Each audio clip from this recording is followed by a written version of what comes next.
దేవునికి స్తోత్రం. హల్లెలూయా. ఒక సంవత్సరం ప్రణాళికతో అనుదిన బైబిల్ పఠనం. ఈరోజు జనవరి 23, 2025. ఈరోజు కొరకు సిద్ధపరచబడిన బైబిల్ వాక్య భాగాలు నిర్గమాకాండము 4, 5, 6 అధ్యాయాలు మరియు మత్తయి సువార్త 16వ అధ్యాయం. మొదటిగా నిర్గమాకాండము 4వ అధ్యాయం. అందుకు మోషే, చిత్తగించుము, వారు నన్ను నమ్మరు, నా మాట వినరు, యెహోవా నీకు ప్రత్యక్షము కాలేదందురు అని ఉత్తరం ఇయ్యగా, యెహోవా నీ చేతిలోనిది ఏమిటి అని అతన్ని అడిగాను. అందుకతడు కర్ర అనెను. అప్పుడు ఆయన నేలను దాని పడవేయమనెను. అతడు దాని నేల పడవేయగానే అది పామాయెను. అప్పుడు యెహోవా, నీ చెయ్యి చాపి దాని తోక పట్టుకొనమనగా, అతడు తన చెయ్యి చాపి దాన్ని పట్టుకొనగానే అది అతని చేతిలో కర్ర అయింది.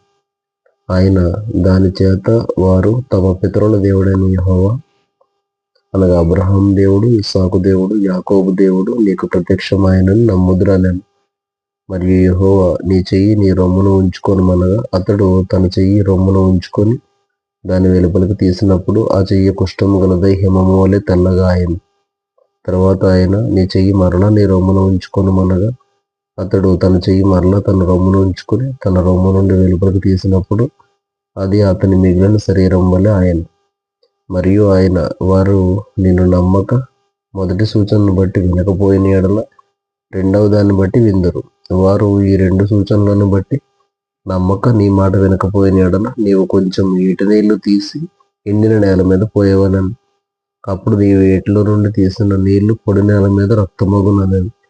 అప్పుడు మోషే, ప్రభువా, ఇంతకు మునుపైనను నీవు నీ దాసునితో మాట్లాడినప్పటి నుండి అయినను నేను మాట నేర్పరిని కాను. నేను నోటి మాంద్యము నాలుక మాంద్యము గలవాడనని యెహోవాతో చెప్పగా, యెహోవా, మానవునకు నోరిచ్చిన వాడు ఎవడు? మోగవారినే గాని, చెవిటివారినే గాని, దృష్టి గలవారినే గాని, గుడ్డివారినే గాని పుట్టించిన వాడెవడు? యెహోవానైన నేనే కదా. కాబట్టి వెళ్ళుము, నేను నీ నోటికి తోడయుండి నీవు ఏమి పలకవలసింది నీకు బోధించదునని అతనితో చెప్పాను. అందుకతడు, అయ్యో ప్రభువా, నీవు తలంచిన వారిని పంపమనగా, ఆయన మోషే మీద కోపపడి, లేవీయుడగు నీ అన్నయ్య అయిన అహరోను లేడా? అతడు బాగుగా మాట్లాడగలడని నేను ఎరుగుదును. ఇదిగో, అతడు నిన్ను ఎదుర్కొన వచ్చుచున్నాడు. అతడు నిన్ను చూచి తన హృదయమందు సంతోషించును. నీవు అతనితో మాట్లాడి అతని నోటికి మాటలు అందించవలను. నేను నీ నోటికి అతని నోటికి తోడై ఉండి మీరు చేయవలసిన దాన్ని మీకు బోధించగలను. అతడే నీకు బదులు జనులతో మాట్లాడను. అతడే నీకు నోరుగా నుండును. నీవు అతనికి దేవుడుగా ఉండువు. ఈ కర్రను చేత పట్టుకొని దానితో ఆ సూచక క్రియలు చేయవలనని చెప్పాను. అటు తర్వాత మోషే బయలుదేరి తన మామైన ఇత్రో యొద్దకు తిరిగి వెళ్ళి, సెలవైన ఎడల నేను ఐగుప్తులోనున్న నా బంధువుల యొద్దకు మరలా పోయి వారు ఇంకా సజీవులై ఉన్నారేమో చూచెదనని అతనితో చెప్పగా, ఇత్రో క్షేమంగా వెళ్ళుమని మోషేతో అనెను. అంతటి యెహోవా, ఈ ప్రాణమును వెదికిన మనుషులందరూ చనిపోయారు గనుక ఐగుప్తుకు తిరిగి వెళ్ళుమని మిద్యానులో మోషేతో చెప్పగా, మోషే తన భార్యను తన కుమారులను తీసుకుని గాడిద మీద నెక్కించుకుని ఐగుప్తుకు తిరిగి వెళ్ళాను. మోషే దేవుని కర్రను తన చేత పట్టుకుని పోయాను. అప్పుడు యెహోవా మోషేతో ఇట్లనెను, నీవు ఐగుప్తునందు తిరిగి చేరిన తరువాత చేయుటకు నేను నీకు ఇచ్చిన మహత్కార్యములన్నీ ఫరో ఎదుట చేయవలెను సుమి. అయితే నేను అతని హృదయమును కఠినపరచెదను, అతడు ఈ జనులను పోనీయడు. అప్పుడు నీవు ఫరోతో, ఇశ్రాయేలు నా కుమారుడు, నా జ్యేష్ఠపుత్రుడు, నన్ను సేవించినట్లు నా కుమారుని పోనెమ్మని నీకు ఆజ్ఞాపించుచున్నాను. వాని పంపనొల్లని ఎడల ఇదిగో నేను నీ కుమారుని నీ జ్యేష్ఠపుత్రుని చంపెదనని యెహోవా సెలవిచ్చుచున్నాడని అతనితో చెప్పమనెను. అతడు పోవు మార్గమున సత్రములో యెహోవా అతనిని ఎదుర్కొని అతని చంప చూడగా, సిప్పోరా వాడిగల రాయి తీసుకొని తన కుమారునికి సున్నతి చేసి అతని పాదముల యొద్ద అది పడవేసి, నిజముగా నీవు నాకు రక్త సంబంధమైన పెనిమిటి వైతివనెను. అంతటా ఆయన అతనిని విడిచెను. అప్పుడు ఆమె, ఈ సున్నతిని బట్టి నీవు నాకు రక్త సంబంధమైన పెనిమిటి వైతివనెను. మరియు యెహోవా మోషేని ఎదుర్కొనుటకు అరణ్యంలోనికి వెళ్ళమని అహరోనుతో చెప్పగా అతడు వెళ్ళి దేవుని పర్వతమందు అతన్ని కలుసుకుని అతను ముద్దు పెట్టుకున్నాను. అప్పుడు మోషే తన్ను పంపిన యెహోవా పలుకుమన్న మాటలన్నిటినీ ఆయన చేయను ఆజ్ఞాపించిన సూచక్రియలన్నింటినీ అహరోనుకు తెలిపాను. తర్వాత మోషే అహరోనులు వెళ్ళి ఇశ్రాయేలీయుల పెద్దలందరినీ పోగు చేసి యెహోవా మోషేతో చెప్పిన మాటలన్నీ అహరోను వివరించి జనుల ఎదుట ఆ సూచక క్రియలను చేయగా జనులు నమ్మిరి. మరియు యెహోవా ఇశ్రాయేలీయులను చూడవచ్చి తమ బాధను కనిపెట్టినన్న మాట జనులు విని తల వంచుకుని నమస్కారం చేశారు. నిర్గమకాండము 5వ అధ్యాయము. తర్వాత మోషే అహరోనులు వచ్చి ఫరోను చూచి ఇశ్రాయేలీయుల దేవుడైన యెహోవా అరణ్యంలో నాకు ఉత్సవం చేయుటకు ఆ జనమును పోనిమ్మని ఆజ్ఞాపించుచున్నాడు అనిరి. ఫరో, నేను అతని మాట విని ఇశ్రాయేలీయులను పోనిచ్చుటకు యెహోవా ఎవడు? నేను యెహోవా నెరుగను, ఇశ్రాయేలీయులను పోనీయనెను. అప్పుడు వారు, హెబ్రీయుల దేవుడు మమ్మల్ని ఎదుర్కొనెను, సెలవిని ఎడల మేము అరణ్యంలోనికి 3 దినముల ప్రయాణమంత దూరం పోయి మా దేవుడైన యెహోవాకు బలి అర్పించుదుము, లేని ఎడల ఆయన మా మీద తెగులుతోనైనను ఖడ్గంతోనైనను పడునేమో అనేది. అందుకు ఐగుప్తు రాజు మోషే అహరోను, ఈ జనులు తమ పనులను చేయకుండా మీరేలా ఆపుచున్నారు? మీ బరువులు మోయుటకు పొండానని. మరియు ఫరో, ఇదిగో ఈ జనము ఇప్పుడు విస్తరించి ఉన్నది, వారు తమ బరువులను విడిచి తీరికగా నుండునట్లు మీరు చేయుచున్నారని వారితో అనెను. ఆ దినమున ఫరో ప్రజలపైనున్న కార్యనియామకులను వారి నాయకులకును ఇట్లా ఆజ్ఞాపించెను. ఇటుకలు చేయుటకు మీరు ఇక మీదట ఈ జనులకు గడ్డి ఇయ్యకూడదు, వారు వెళ్ళి తామే గడ్డి కూర్చుకొనవలెను. అయినను వారు ఇదివరకు చేసిన ఇటుకల లెక్కనే వారి మీద మోపవలెను, దానిలో ఏమాత్రమును తక్కువ చేయవద్దు. వారు సోమరులు గనుక మేము వెళ్ళి మా దేవునికి బలి అర్పించుటకు సెలవిమ్మని మొరపెట్టుచున్నారు. ఆ మనుషుల చేత ఎక్కువ పని చేయింపవలెను, దానిలో వారు కష్టపడవలెను.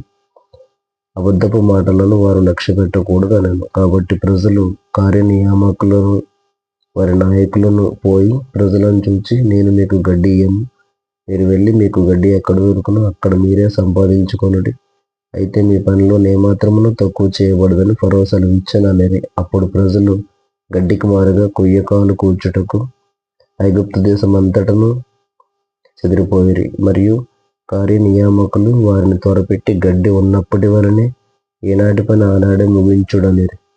ఫరో కార్యనియామకులు తాము ఇశ్రాయేలీయులలో వారి మీద ఉంచిన నాయకులను కొట్టి, ఎప్పటి వలె మీ లెక్క చొప్పున ఇటుకలను నిన్న నేడు మీరు ఏలా చేయించలేదని అడుగగా, ఇశ్రాయేలీయుల నాయకులు ఫరో యొద్దకు వచ్చి, తమ దాసుల ఎడల తమరెందుకు ఇట్లా జరిగించుచున్నారు? తమ దాసులకు గడ్డినియ్యరు, అయితే ఇటుకలు చేయుడని మాతో చెప్పుచున్నారు. చిత్తగించుము, వారు తమరి దాసులను కొట్టుచున్నారు, అయితే తప్పిదము తమరి ప్రజల యందే ఉన్నదని మొరపెట్టిరి. అందుకు అతడు, మీరు సోమరులు, అందుచేత మీరు వెళ్ళి యెహోవాకు బలి నర్పించుటకు సెలవిమ్మని మీరు అడుగుచున్నారు. మీరు పొండి పని చేయుడి, గడ్డి మీకు ఇయ్యబడదు, అయితే ఇటుకల లెక్క మీరు అప్పగింపక తప్పదని చెప్పాను. మీ ఇటుకల లెక్కలో ఏమాత్రమును తక్కువ చేయవద్దు, ఏనాటి పని ఆనాడే చేయవలనని రాజు సెలవీయగా, ఇశ్రాయేలీయుల నాయకులు తాము దురవస్థలో పడి ఉన్నట్టు తెలుసుకున్నారు. వారు ఫరో యొద్ద నుండి బయలుదేరి వచ్చుచు తమ్మును ఎదుర్కొనుటకు దారిలో నిలిచి ఉన్న మోషే అహరోనులను కలుసుకొని, యెహోవా మిమ్ము చూచి న్యాయం తీర్చును గాక, ఫరో ఎదుటను అతని దాసుల ఎదుటను మమ్మను అసహ్యులనుగా చేసి మమ్ము చంపుటకై వారి చేతికి ఖడ్గం ఇచ్చితిరని వారితో అనగా, మోషే యెహోవా యొద్దకు తిరిగి వెళ్ళి, ప్రభువా, నీవేళ ఈ ప్రజలకు కీడు చేసితివి, నన్నేల పంపితివి? నేను నీ పేరట మాట్లాడుటకు ఫరో యొద్దకు వచ్చినప్పటి నుండి అతడు ఈ జనులకు కీడే చేయుచున్నాడు, నీ జనులను నీవు విడిపింపను లేదనెను. నిర్గమకాండము 6వ అధ్యాయము. అందుకు యెహోవా ఫరోకు, నేను చేయబోచున్న దాన్ని నీవు నిశ్చయముగా చూచెదవు, బలమైన హస్తం చేత అతడు వారిని పోనిచ్చును, బలమైన హస్తం చేతనే అతడు తన దేశంలో నుండి వారిని తోలివేయనని మోషేతో అనెను. మరియు దేవుడు మోషేతో ఇట్లనెను, నేనే యెహోవాను, నేను సర్వశక్తిగల దేవుడని పేరును అబ్రహాము, ఇస్సాకు, యాకోబులకు ప్రత్యక్షమైతిని, కాని యెహోవాను నా నామమున నేను వారికి తెలియబడలేదు. మరియు వారు పరవాసం చేసిన దేశముకు కనాను దేశమును వారికి ఇచ్చుటకు నా నిబంధనను వారితో స్థిరపరచితిని.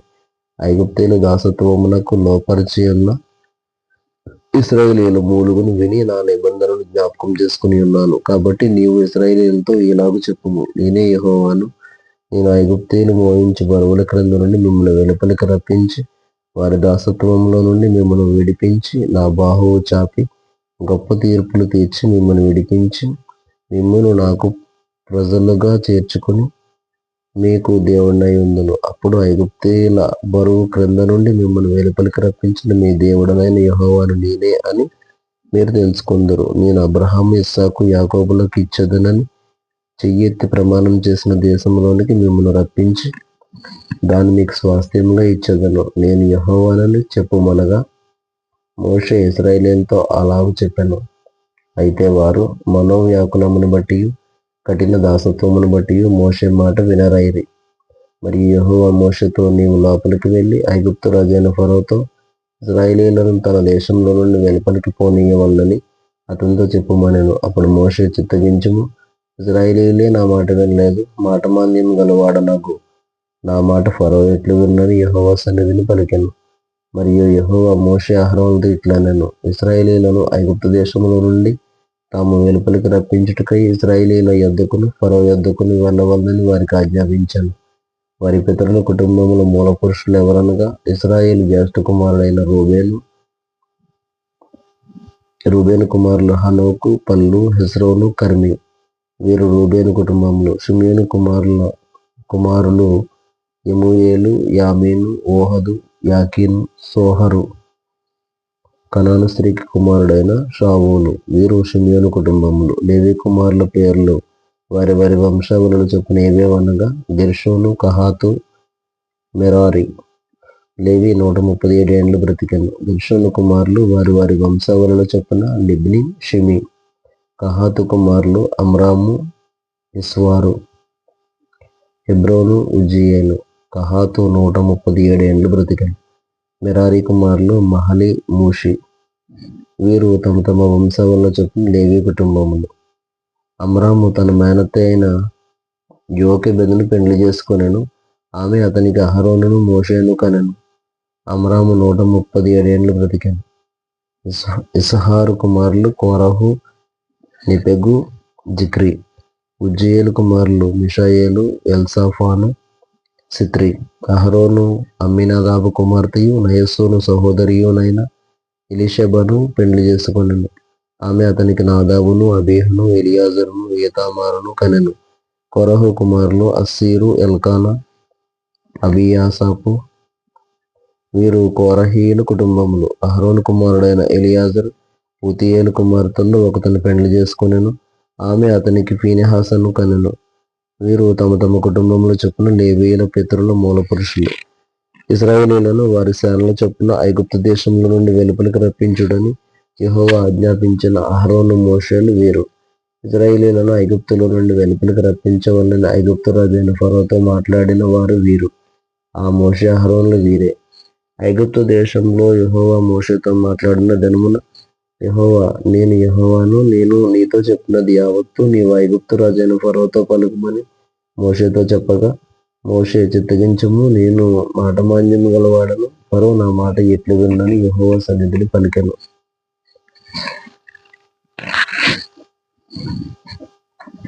కొత్త నిబంధన మత్తయి సువార్త 16వ అధ్యాయం.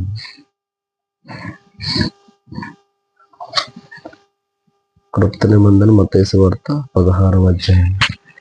అప్పుడు పరిసయ్యులను సద్దూకయ్యులను వచ్చి ఆయనను శోధించుటకు ఆకాశము నుండి ఒక సూచక క్రియను తమకు చూపమని ఆయనను అడుగగా, ఆయన ఇట్లనెను, సాయంకాలమున మీరు ఆకాశం ఎర్రగా ఉన్నది కనుక వర్షం కురియదనియు, ఉదయం ఆకాశం ఎర్రగాను మబ్బుగాను ఉన్నది కనుక నేడు గాలివాన వచ్చుననియు చెప్పుదురు కదా. మీరు ఆకాశ వైఖరి వివేచింపనెరుగుదురు గాని ఈ కాలముల సూచనలను వివేచింపలేరు. వ్యభిచారులైన చెడ్డతరము వారు సూచక క్రియను అడుగుచున్నారు. అయితే యోనాను గూర్చిన సూచక్రియే గాని మరి ఏ సూచక్రియ అయినా వారికి అనుగ్రహింపబడదని వారితో చెప్పి వారిని విడిచి వెళ్ళిపోయాను. ఆయన శిష్యులు అద్దరికి వచ్చి రొట్టెలు తెచ్చుటకు మరచిరి. అప్పుడు యేసు చూచుకొనుడి, పరిసయ్యులు సద్దూకయ్యులు అని వారి పులిసిన పిండిని గూర్చి జాగ్రత్త పడుడని వారితో చెప్పాను.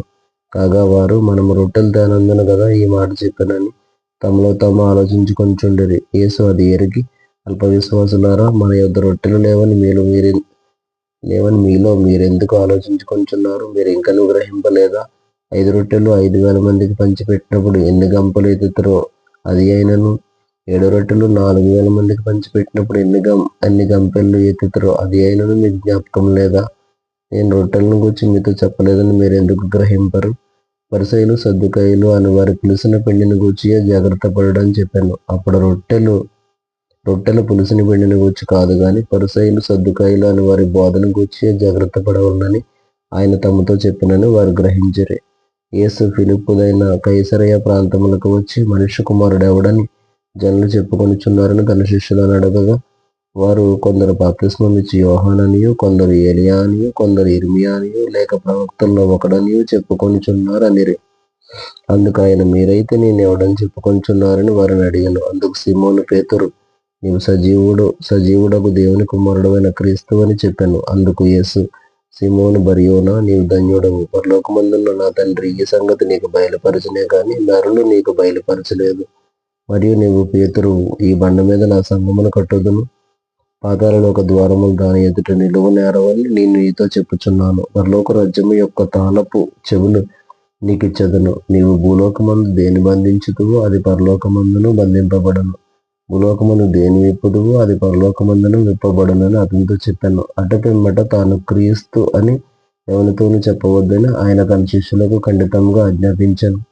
అప్పటి నుండి తాను యెరూషలేమునకు వెళ్లి పెద్దల చేతను, ప్రధాన యాజకుల చేతను, శాస్త్రుల చేతను అనేక హింసలు పొంది చంపబడి 3వ దినమున లేచుట అగత్యమని యేసు తన శిష్యులకు తెలియజేయ మొదలుపెట్టగా, పేతురు ఆయన చేయి పట్టుకుని, ప్రభువా, అది నీకు దూరమగుగాక, అది నీకెన్నడూనూ కలుగుదని ఆయనను గద్దింపసాగెను. అయితే ఆయన పేతురు వైపు తిరిగి, సాతానా, నా వెనుకకు పొమ్ము, నీవు నాకు అభ్యంతర కారణమై ఉన్నావు. నీవు మనుషుల సంగతులనే తలంచుచున్నావు గాని దేవుని సంగతులను తలంపకై ఉన్నావని పేతురుతో చెప్పాను.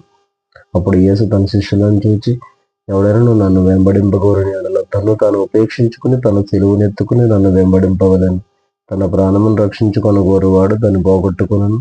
ఆ నిమిత్తము తన ప్రాణమును పోగొట్టుకున్నవాడు దాన్ని దక్కించుకొనును. ఒక మనుషుడు లోకమంతయు సంపాదించుకుని తన ప్రాణమును పోగొట్టుకుంటే అతనికి ఏమి ప్రయోజనము? ఒక మనుష్యుడు తన ప్రాణమునకు ప్రతిగా నేనేమి ఇయ్యగలడు? మనుష్య కుమారుడు తన తండ్రి మహిమ గలవాడై తన దూతలతో కూడా రాబోచున్నాడు. అప్పుడు ఆయన ఎవని క్రియలు చొప్పున వానికి ఫలమిచ్చును. ఇక్కడ నిలిచి ఉన్న వారిలో కొందరు మనుష్య కుమారుడు తన రాజ్యముతో వచ్చుట చూచు వరకు మరణం రుచి చూడరని నిశ్చయంగా మీతో చెప్పుచున్నాను అనేను. దేవుడు తన పరిశుద్ధ వాక్యమును మన వినికిడును దీవించును గాక. ఆమేన్.